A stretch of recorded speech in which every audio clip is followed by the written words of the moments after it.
apa namanya lagi, agak mending lagi, tidak pernah disiapkan tadi, mau di ASI atau tidak ASI, nggak pernah diskusi. Diskusinya ketika sudah lahir, gitu.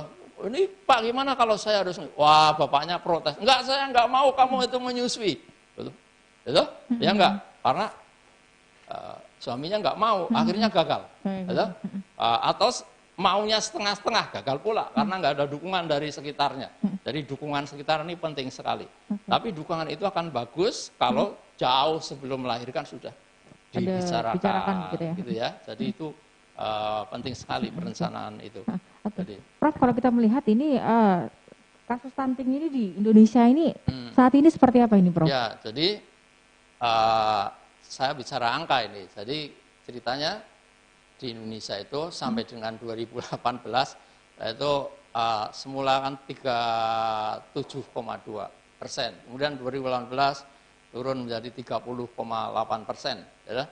Angka 28% atau 31% itu tinggi.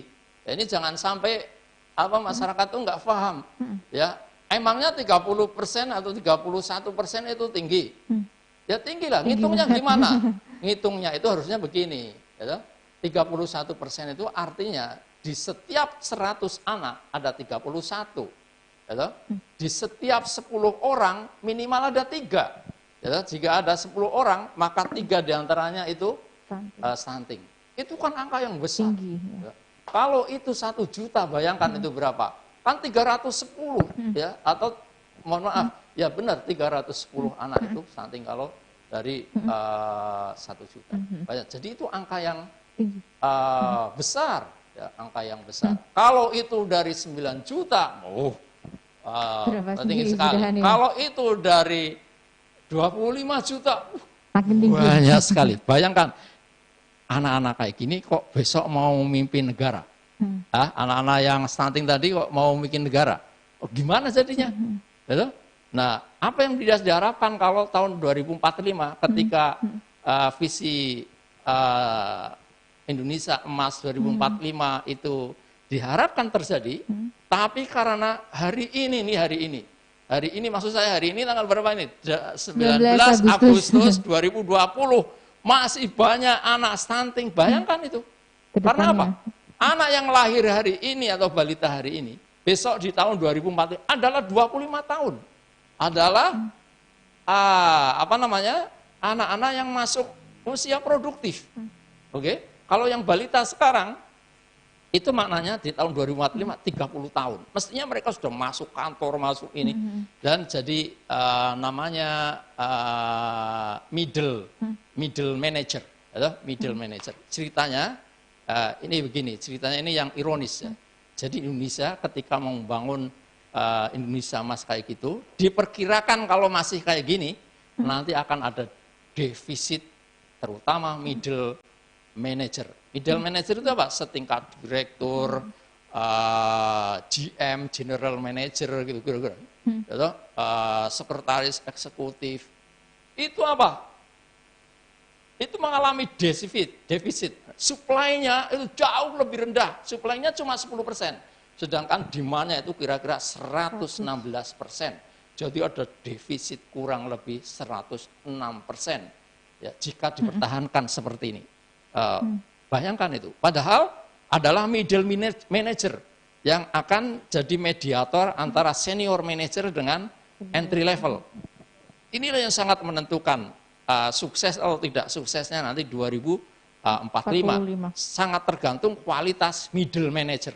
Nah, diperkirakan jika situasinya masih seperti ini, ya angka stunting masih tinggi seperti ini, nanti ya, antara demand dan supply itu akan ada ketimpangan yang luar biasa.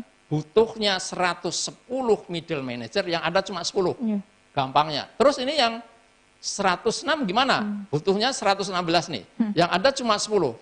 Berarti kurangnya kan 106. Dari mana? Masa harus import dari bangsa lain? Misalnya ngundang orang Amerika, ngundang orang Cina, ngundang orang Singapura, supaya jadi middle manager di sini. Apa itu nggak keliru? Nah itu apa namanya? Kita nanti tidak menjadi tuan di negerinya sendiri. Kenapa? Terutama middle managernya diisi oleh orang-orang dari bangsa lain. Kenapa demikian? Karena nggak ada yang ngurusin, nggak ada yang mampu. Coba bayangkan itu. Nah, ini kok pentingnya dari sekarang stunting ini harus kita turunkan ya semaksimal mungkin agar supaya jumlah anak stunting yang nantinya 25-30 tahun ke depan akan jadi middle manager ini memang benar-benar berkualitas, nggak harus impor dari orang lain. Apalagi dengan adanya MEA, adanya CAFTA dan sebagainya. Artinya persilakan orang lain masuk. Tapi apa iya? Apa harus begitu? Negeri yang kaya ini kekayaannya harus dikelola oleh orang lain? Ya, apa itu bukan suatu ironi yang sangat luar biasa. Jadi pendek kata, jika ingin Indonesia emas 2045 yang benar-benar kita bisa manfaatkan, jadi sebesar-besar kemanfaatan anak bangsa, maka anak-anak bangsa yang lahir hari ini dan anak-anak balita ini harus diselamatkan dari stunting itu tadi. Okay. Jika tidak, artinya bangsa Indonesia gagal nanti membangun manajer-manajer tuan-tuan yang akan mengelola bangsa ini. Dan kata lain akan tetap terjajah. Ya, orang bisa mengatakan negaranya Indonesia, tapi yang bekerja orang asing. Ya, yang mengatur-ngatur ini orang asing. Sama halnya ini terjajah. Ya, secara mental maupun secara sosial, ya itu akan terjajah namanya. Gitu. Oke, Prof, kalau kita melihat ini dari tahun ke tahun ini, apakah angka stunting ini cenderung naik atau turun ini di Indonesia ini? Ya, bagaimana, Prof? Jadi gini ceritanya, memang saya termasuk yang terus terang prihatin ya dengan stunting ini. Karena apa? Stunting itu dari tahun ke tahun. Sebut saja 2007 itu pertama kali ada Diskesdas yang mengukur besarnya prevalensi stunting. Pada waktu itu kurang lebih 36, sekian ya. Tapi pada waktu itu terus diteruskan 2013 malah turun dikit, terus 2010 maksud saya turun dikit, 2013 malah naik, ya toh, sampai 37%. Nah, yang terakhir 2018 ini memang turun sampai 30,6%. Kurang lebih dari angka ini turunnya kurang lebih 6%. Ya toh? Ya, belum ada, mohon maaf, belum ada angka lagi survei yang tentunya sudah publish, yang metodologinya diakui ya bagus gitu sampai hari ini. Ya, kalaupun ada memang itu ada mini survei tapi tampaknya belum publish dan banyak orang masih mempertanyakan metodologinya. Yang mengatakan bahwa prevalensinya sekarang 27,5%. Angka yang masih tinggi kisaran tadi. Kalau 27,5% artinya dari 100 masih ada 28 yang stunting hanya turun 2 misalnya dari 30%. Jadi suatu angka yang tinggi, tinggi sekali. Padahal intervensi itu sudah sedemikian rupa. Kalau disebut jumlah intervensi itu udah banyak sekali, ya, tapi mohon maaf belum bisa mengadres, belum bisa menangani, belum bisa menurunkan secara signifikan prevalensi stunting di Indonesia secara signifikan. Oke. Gitu. Nah, kalau misalkan penanggulangan stunting di Indonesia sendiri ini seperti apa, Prof? Apakah Indonesia ini sudah berhasil untuk menanggulangi stunting? Ya, tadi saya katakan karena belum ada penurunan yang signifikan dan sustainable, penurunannya terus ajek gitu ya. Itu saya ingin mengatakan ini masih ada yang kurang. Gitu. Kalau saya belajar dari negara yang sukses menangani stunting, salah satunya itu Brasil. Indikator utamanya adalah ada penurunan prevalensi stunting yang dari tahun ke tahun terukur, ya, terukur dan terus berkelanjutan, ya. Tidak naik turun. Ya. Di kita soalnya naik turun nih, naik turun, ya, turun dikit naiknya tinggi, naik gitu, terus turun lagi, terus ya. Nah, kalau ini turun, ya, secara berkelanjutan. Kurang lebih setiap tahunnya turun 1% saja. Tapi syaratnya memang harus konsisten.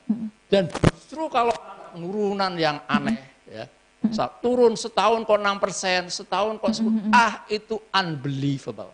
Ya, itu unbelievable. Itu justru itu sangat diragukan, sulit dipercaya untuk bisa turun ya Sampai dalam segitu 1 ya? tahun 10%, 15%.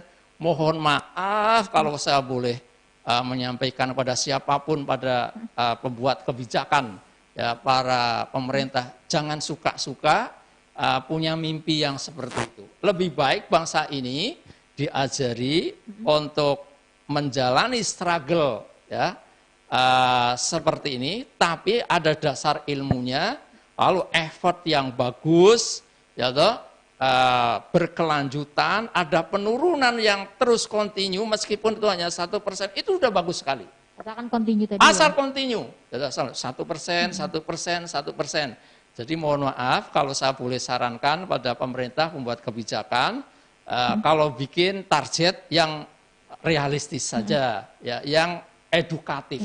Ya, sebab kalau itu nggak realis, sebenarnya ini membohongi. Mohon maaf ini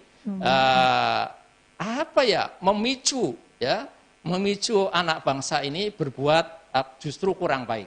Ya, kalau itu tidak realistis, justru akan lebih baik bikinlah planning perencanaan yang bagus.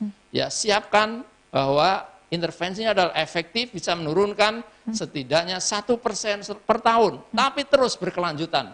Jangan suka-suka, saya ingin menurunkan setahun 10%, itu unbelievable. Nggak ada ceritanya di dunia ini. Ya, belum ada ceritanya di dunia ini 1 tahun turun 10%. Itu malah sulit dipercaya. Jadi lebih baik apa? Bangsa ini diajari, ayo yang serius. Indikatornya apa? Turun 1% per tahun. Itu realistis. Itu realistis. Dan itu akan jadi pembelajaran yang bagus bagi bangsa ini. Tapi kalau tadi yang tidak realistis, saya takut justru ngajari atau memicu ini, mohon maaf yang di tingkat bawah, dinas-dinas kesehatan gimana main simsalabim, atau kalau nggak bisa serius, nggak bisa real, ganti angkanya, ini namanya membodohi rakyatnya sendiri. Anak bangsa ini nggak pernah belajar dengan baik, mainnya justru belajar dari yang tidak baik ini. Jadi saya ingin sarankan bikin target yang realistis, ya, berkelanjutan, yang mendidik anak bangsa ini, bangsa yang akan datang, generasi muda kita sudah belajar. Oh, itu senior saya itu hebat dulu, ya, bikin program realistis dan memang bisa terbukti di lapangan, bukan sulapan. Sebab kalau itu sulapan artinya apa?